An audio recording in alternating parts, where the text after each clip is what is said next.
దేవునికి మహిమ కలుగును గాక. అందరికీ ప్రైజ్ రాగండి. ఈ ఉదయకాలాన్ని బట్టి దేవుని ఎదుట మనం అందరం కలుసుకున్నట్టుకు, దేవుని మాటలు ధ్యానించుకున్నట్టుకు, ఒకరినొకరు పురుగొల్పుకున్నట్టుకు దేవుడు మనకిచ్చిన మహా సదవకాశాన్ని బట్టి దేవాది దేవునికి మహిమ ఘనత ప్రభావములు కలుగును గాక. విశ్వసిస్తే మనం దేవుని మహిమను చూస్తాము. దేవుని మహిమ చూడాలంటే సంపూర్ణంగా దేవుని మాటలు మనము వినాలా, అర్థం చేసుకోవాలా. వాటి ప్రకారం మనం జీవించినప్పుడు ఖచ్చితంగా ఆ ప్రాసెస్ లో దేవుడు మనల్ని ఆశీర్వదిస్తాడు.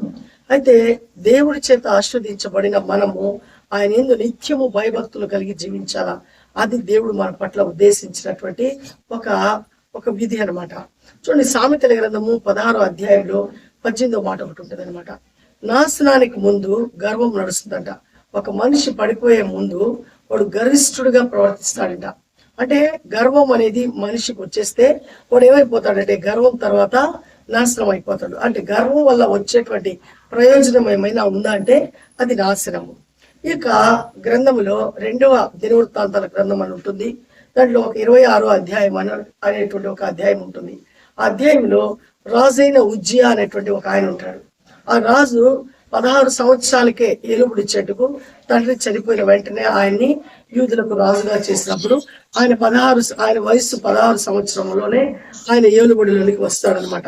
ఆ ఏలుబడిలోనికి వచ్చి ఆయన 52 సంవత్సరాలు రాజ్యం వెళుతాడు.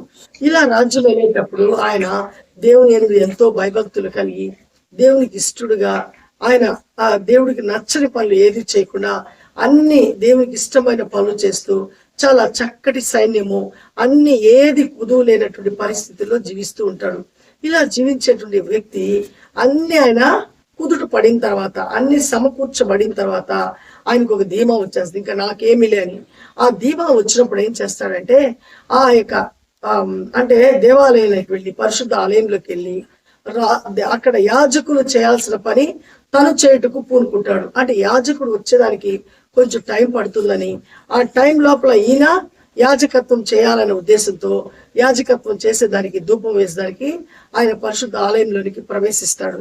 అప్పుడు యాజకుడు ఆయనతో ఒక 50 మంది అక్కడ ఉండేటువంటి వాళ్ళందరినీ కలుపుకొని రాజు దగ్గరకు వచ్చి, రాజా నువ్వు చేస్తున్నది తప్పు, ఇది నువ్వు చేయకూడదు, ఇది కేవలం అహరోను వంశానికి సంబంధించిన వాళ్ళు మాత్రమే యాజకత్వం చేయాలా, ఇది నువ్వు చేయకూడదు అని ఆయన ఖండించినప్పటికీ కూడా వాళ్ళ మీద కోపాన్ని వ్యక్తపరుస్తూ, మీరు చెప్పడం నేను వినడం, ఇది నా ఇష్టం, నా రాజ్యం అన్నట్లు ఏం చేస్తాడంటే ధూపం వేసేదానికి వరకు తెగిస్తాడనమాట.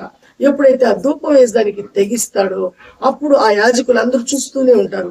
చూస్తూ ఉండగానే తన నుదుట ఏం కలుగుతుందంటే కుష్ఠ రోగము క్షణాల్లో, వితిన్ సెకండ్స్ లో ఏమవుతుందంటే ఆ కుష్ఠ రోగం అనేది తన నుదుట పుడుతుంది అనమాట. అది అందరూ చూస్తారు. ఆ రోజుల్లో కుష్ఠ రోగానికి మందే లేదనమాట. అలాంటి పరిస్థితి. కాబట్టి మంచిగా దేవుని యందు భయభక్తులు కలిగి దేవుని మాట విన్నని రోజులు ఆయన చక్కటి రాజ్యాన్ని పరిపాలిస్తున్నాడు. 52 సంవత్సరాలు ఇజ్రాయేలుకు రాజుగా ఉంటున్నాడు. అన్ని సమకూర్చబడిన తర్వాత, గొప్పగా దేవుని చేత ఆశీర్వదించబడిన తర్వాత యాజకులు చేసే పని నేనే చేయాలా అనేటువంటి పని పూనుకున్న వెంటనే అక్కడ దేవుడు ఆ యొక్క యాజకుడు పంపిస్తున్నాడు. అక్కడ ఉండేటువంటి యోధులు పంపించి నువ్వు చేస్తున్న తప్పు అని ఆయనకు చెప్పినప్పటికి కూడా ఆయన ఆ మాటకు ఏమాత్రం లెక్క చేయకుండా ఆ ధూపం వేసేదానికి తెగిస్తాడు. కాబట్టి వెంటనే ఆయన ఏమైపోతాడంటే ఆ యొక్క కుష్ఠరోగం పుట్టి ఆ కుష్ఠ రోగితోనే చనిపోతాడు అనమాట. అంటే కుష్ఠరోగం కలిగిన వాడు ఏమవుతారంటే ఊరి బయటకు పంపించేస్తారనమాట. ఇది ఆయన యొక్క పరిస్థితి.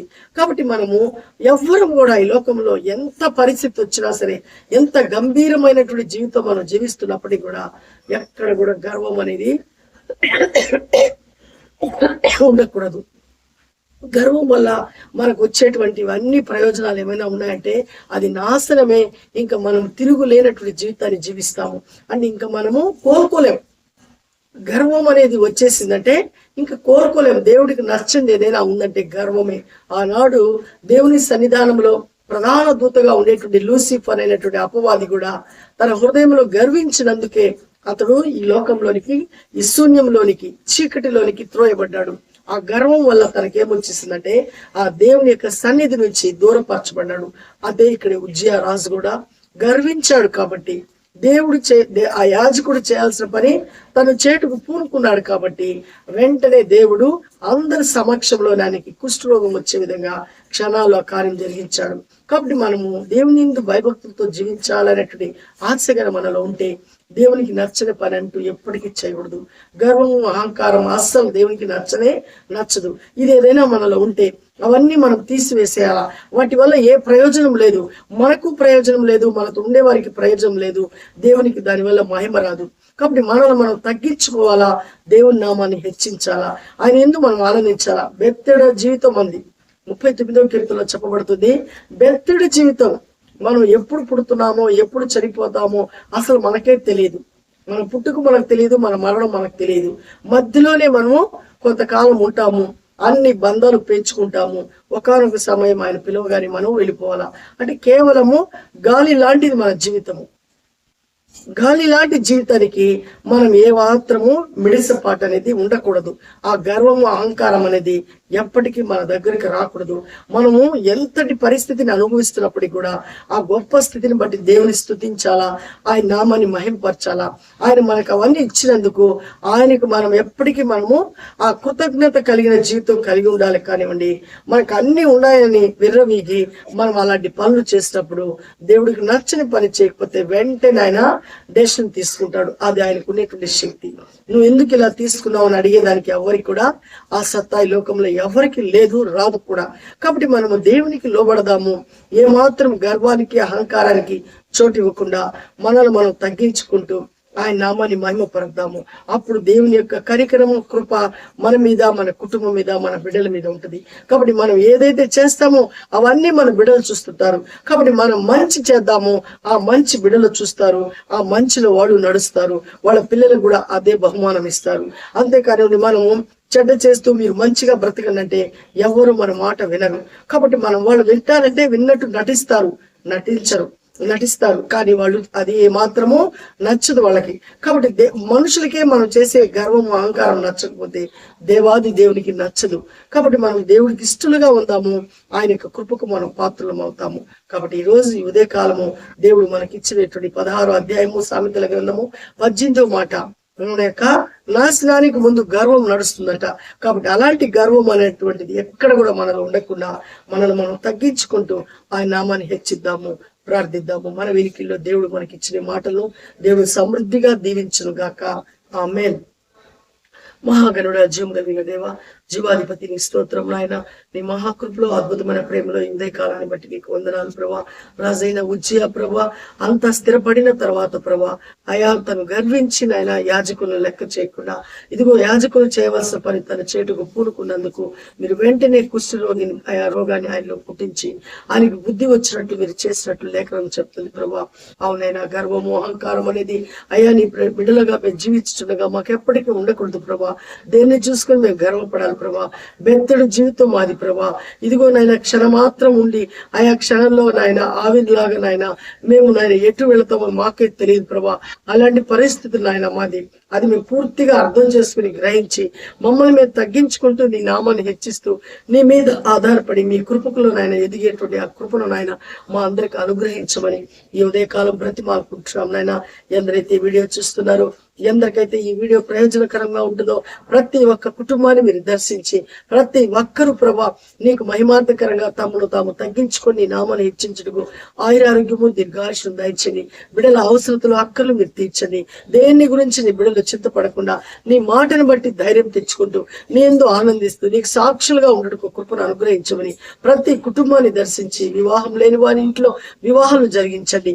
ఇదిగో నాయన ఆర్థిక సమస్యలతో సతమతం అవుతున్నటువంటి బిడ్డలు జ్ఞాపకం చేసుకుని వారికి కావాల్సినటువంటి ఆర్థికమైనటువంటి ఆ గొప్ప ధననిధిని నాయన వాళ్ళ కుటుంబంలో కుమ్మరించి వాళ్ళ యొక్క నాయన ఆ బాధ నుంచి విముక్తి చేసి ఆనందంతో తృప్తిపరచమని బిడ్డల పక్షాన విజ్ఞాపన చేస్తున్నాం నాయన. ఉద్యోగాల కొరకు ఎదురు చూస్తున్న బిడ్డలు ప్రభా చక్కటి నాయన నీ జ్ఞానం చేత నింపబడి ఈ లోకంలో ఎవరి రికమెండేషన్ లేకుండా నీ యొక్క రికమెండేషన్ తోనే ఉద్యోగాలు పొందుకున్నట్లు ప్రభా కృపను అనుగ్రహించమని బిడ్డల పక్షాన విజ్ఞాపన చేస్తున్నాం నాయన. ఇదిగో నాయన తెలుసో తెలియక కోపపడి భార్యాభర్తలు విడాకులతో అయా దూరం అయిపోయింటున్నారు. వాళ్ళందరూ మరలా మనసు మార్చుకొని ప్రభా వాళ్ళ బిడ్డల కొరకు కుటుంబాల కొరకు నాయన అందరూ కలిసిమెలిసి జీవించడని మనసును పుట్టించమని ఈ యొక్క ఉదయకాలం ప్రతిమాలుకుంటున్నాం నాయన.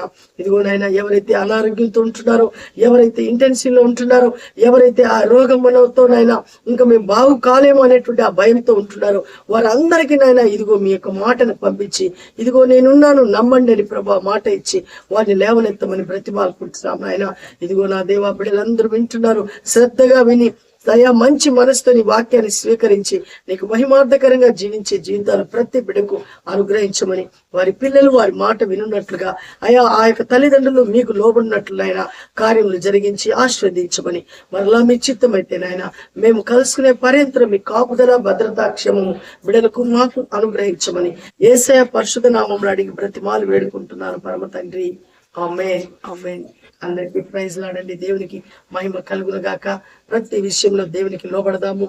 ఎక్కడ గర్వం అహంకారం అనేది మన యొక్క దరికి చేరనీయకుండా ఆయన యొక్క కృపకు పాత్రలమై ప్రతిదీ ఆయన ద్వారా పొందుకుంటున్నాం. ఆయన నామానికి మహిమ వచ్చే విధంగా జీవిద్దాము. షేర్ చేయండి, లైక్ చేయండి. ఇంకా సబ్స్క్రైబ్ చేయకపోతే తప్పకుండా చేసి దేవుని రాజ్యం కట్టుటకు మనమందరం పురికొల్పబడదాము, ప్రోత్సహించబడదాము. అనేకులు ధైర్యపరిచి దేవుని కొరకు జీవిద్దాము.